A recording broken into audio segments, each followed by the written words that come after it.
Hola a todos, espero que se encuentren muy bien. Mi nombre es Miguel Ángel Cordero Ruiz. Yo soy monitor ad honorem de la Facultad de Derecho de la Universidad de Medellín y el día de hoy vamos a abarcar de manera clara, de manera precisa, lo que es la norma procesal.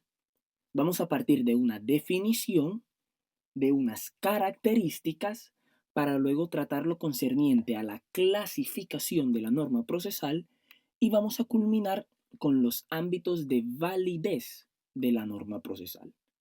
Entonces, comencemos. Vamos a partir del hecho de que no toda norma procesal se encuentra en un código procesal. Además de que el derecho se compone tanto de normas sustanciales como de normas procesales. Nuestra pregunta es, ¿qué es esa norma procesal?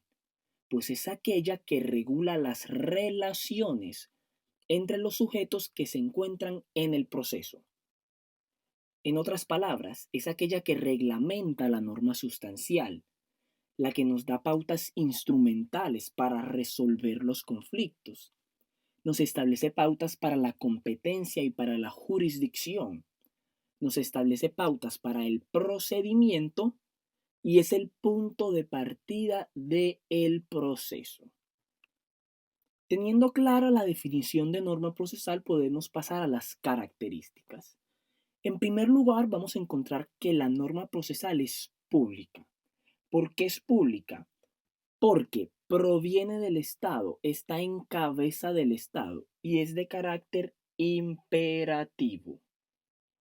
En segundo lugar, la norma procesal es instrumental. ¿Por qué es instrumental?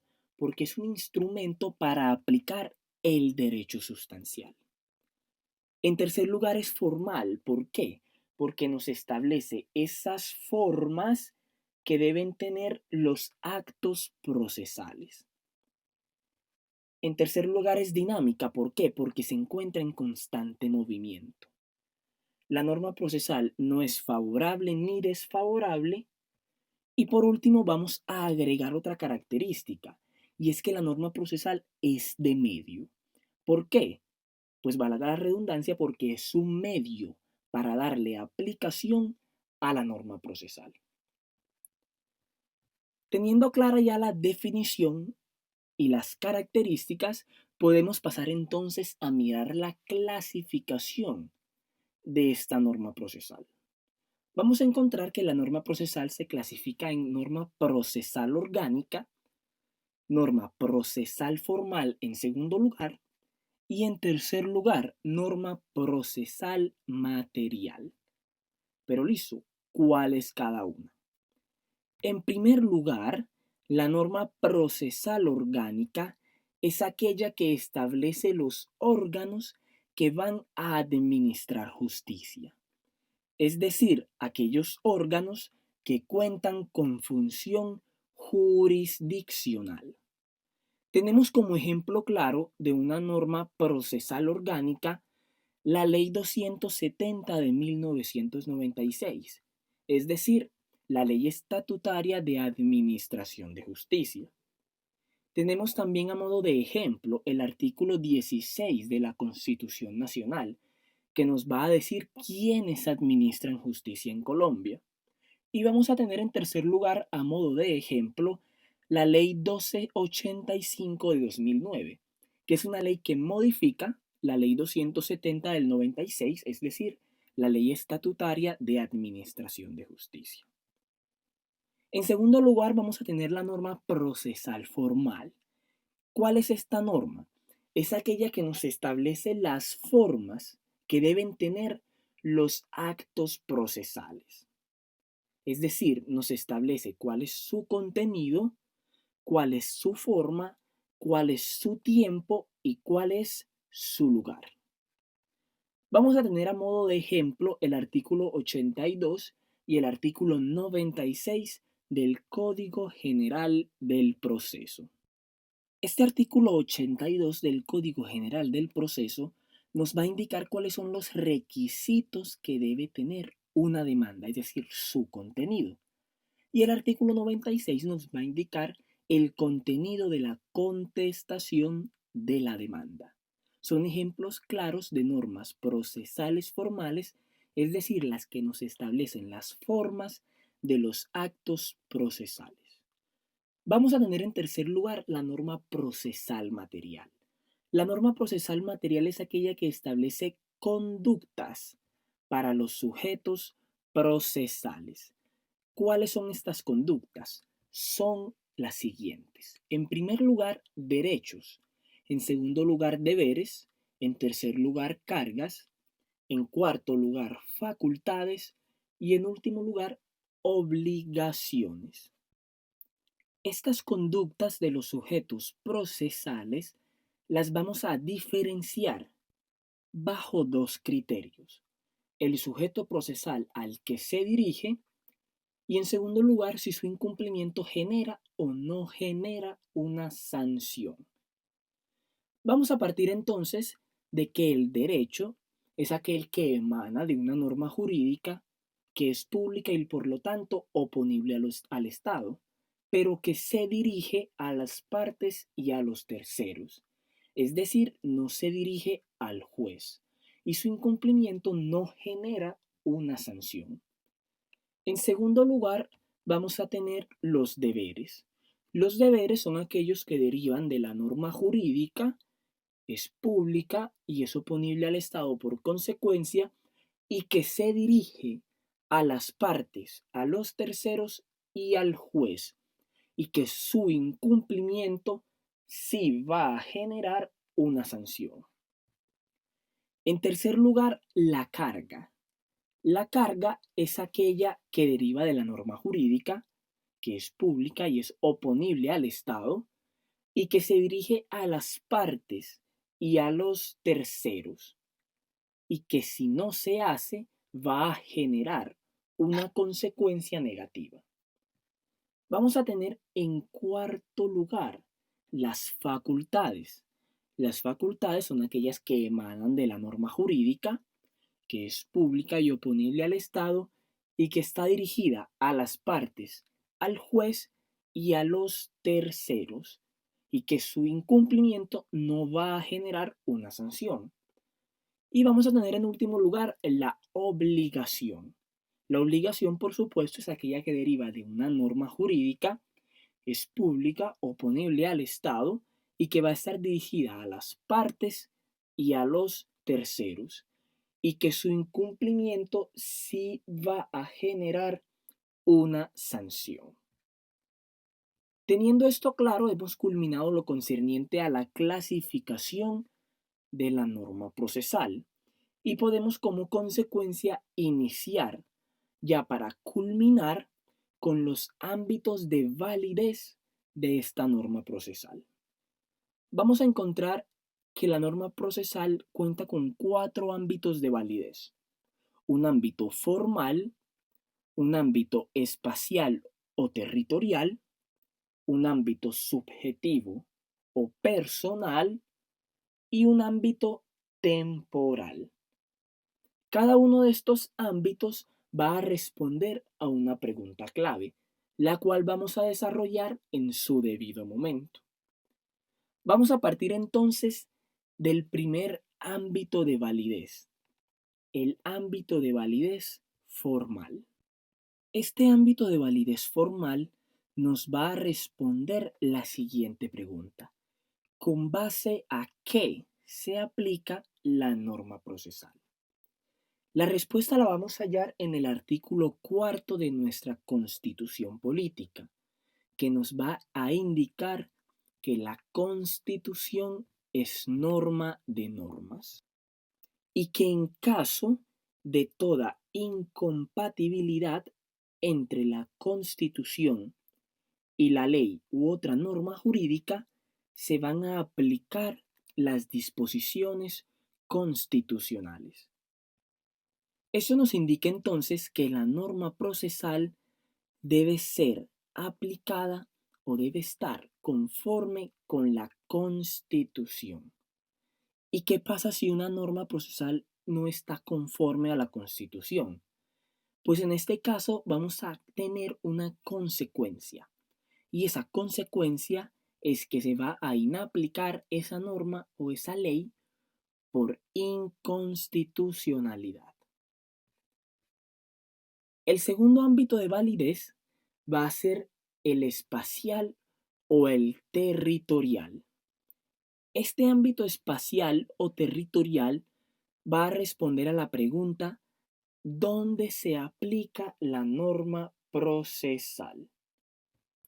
Vamos a tener entonces que la norma procesal se aplica dentro del territorio colombiano.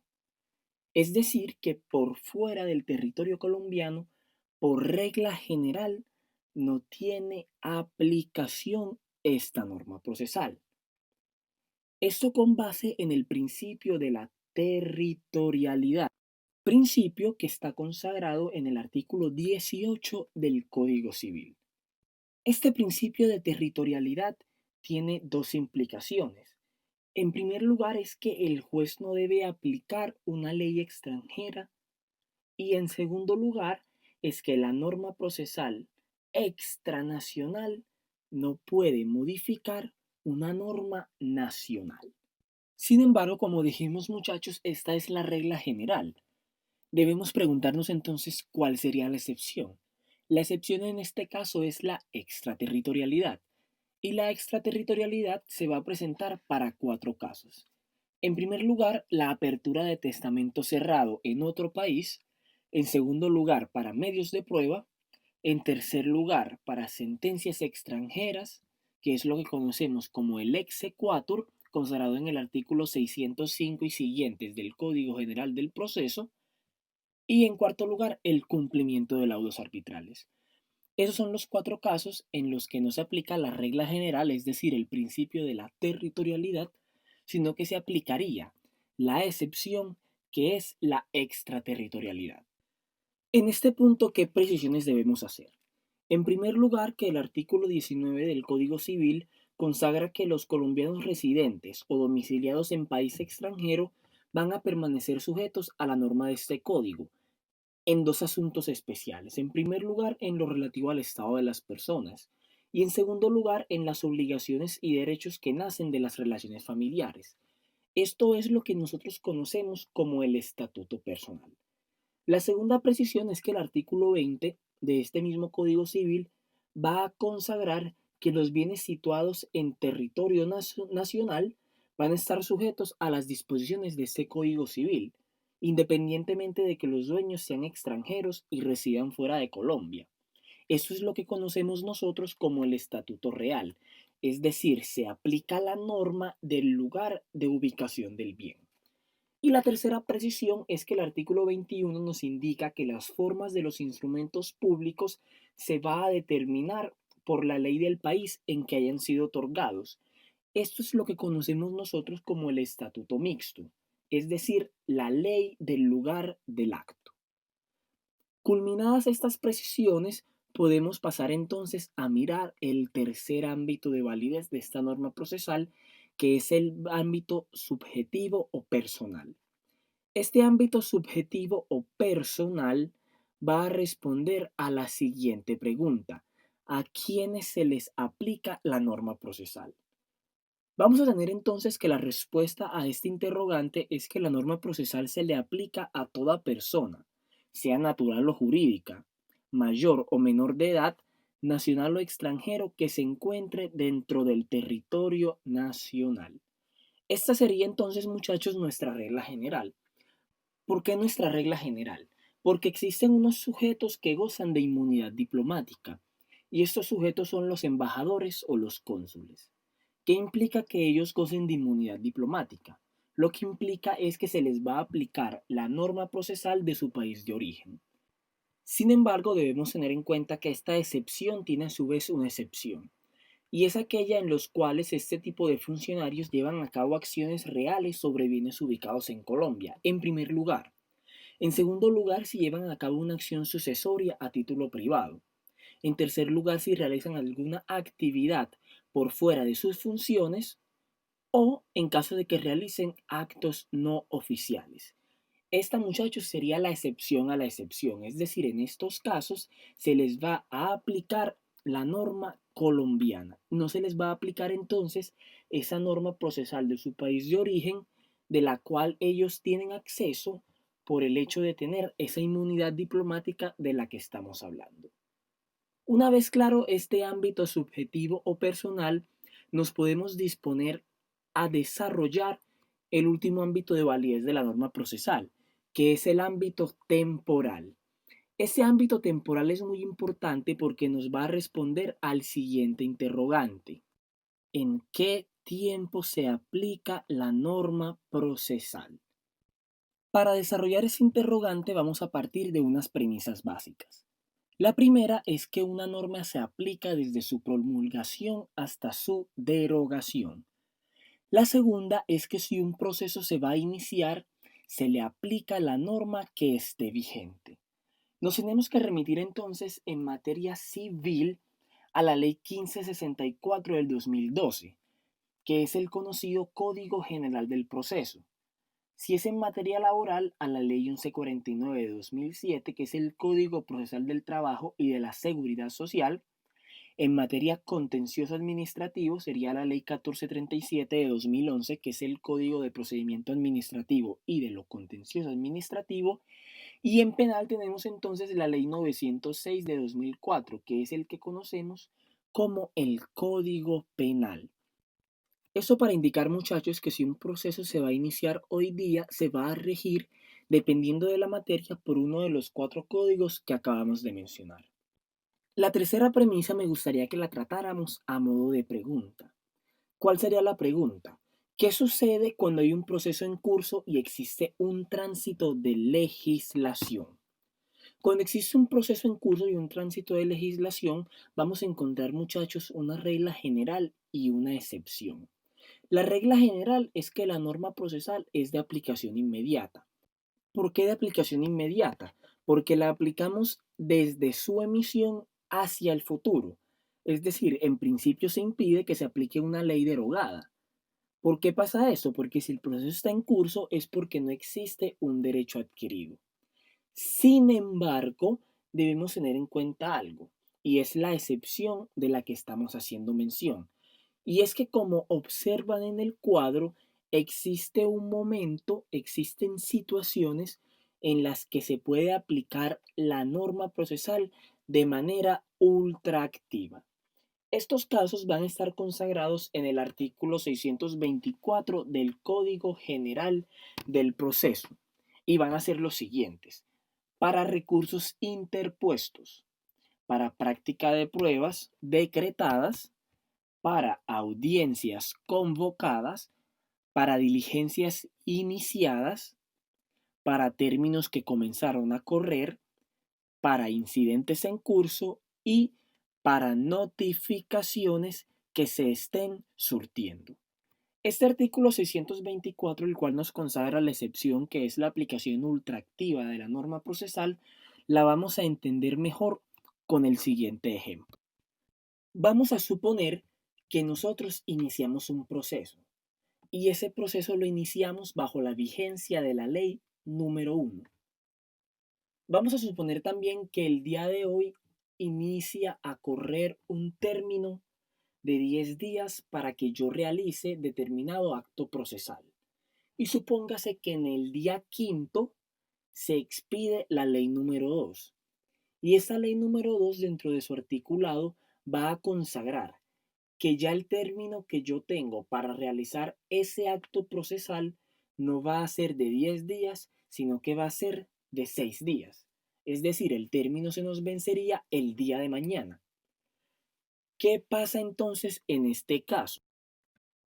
En este caso nos debemos dirigir entonces al artículo 624, el cual nos va a indicar que para los recursos interpuestos, la práctica de pruebas decretadas, las audiencias convocadas, diligencias iniciadas, términos que hayan iniciado a correr, los incidentes en curso y las notificaciones que se estén surtiendo, se regirán por las leyes vigentes cuando se interpusieron esos recursos o se decretaron esas pruebas o se iniciaron esas audiencias o diligencias o empezaron a correr esos términos, o se promovieron los incidentes, o comenzaron a surtirse las notificaciones. Es decir, muchachos, que para este caso hipotético que estamos planteando, no serían los 6 días que trae la ley número 2 que se deben contar y por lo tanto mi término se vence el día de mañana, sino que se mantienen por aplicación ultraactiva de la norma los 10 días consagrados como término en la ley número 1. Teniendo esto claro, muchachos, concluye la explicación que abarca el tema de la norma procesal desde su definición hasta su clasificación y hasta sus ámbitos de validez. Espero que hayan disfrutado el video y por supuesto no olviden seguirnos en nuestras redes sociales. En YouTube nos van a encontrar como Monitores Facultad de Derecho UDM y en Instagram nos van a encontrar como Monitores-Derecho UDM. Entonces, muchachos, hasta una próxima ocasión y espero